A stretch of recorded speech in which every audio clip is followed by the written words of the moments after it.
असं आहे की SIT आता याच्या मोंडूबाबा एकूण 16 केसेस दाखल झाले आहेत. काल 8 झाल्या आणि अजून 9 झाल्या होत्या. तर त्यातल्या 16 केसेस या स्त्रियांबद्दल केलेल्या अतिप्रसंगाच्या आहेत आणि एक केस आहे ती त्याच्या संपत्तीबद्दलची आहे. त्याला मोक्का लावायला पाहिजे.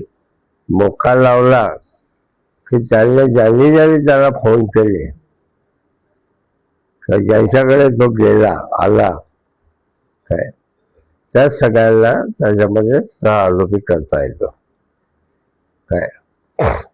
आता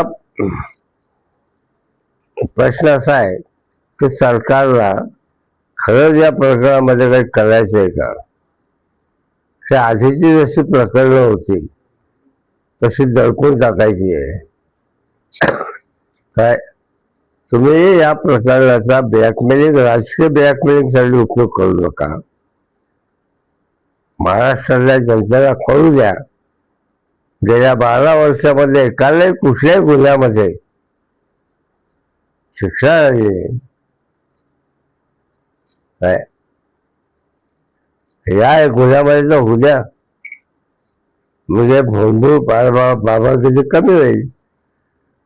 आणि का पहिल्यांदा घडत नाही महाराष्ट्रामध्ये.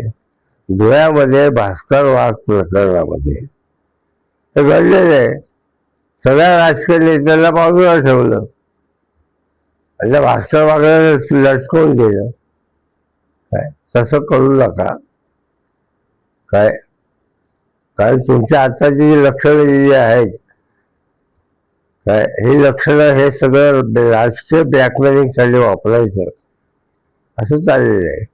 एखाद्या बाईला अंधाऱ्या गल्लीत घासायचं किंवा चाकू दाखवायचा आणि विचारायचं स्वखुशीनं का बळजबरीने. ती म्हणते स्वखुशी होऊन जाऊ दे काय. तसं करू नका.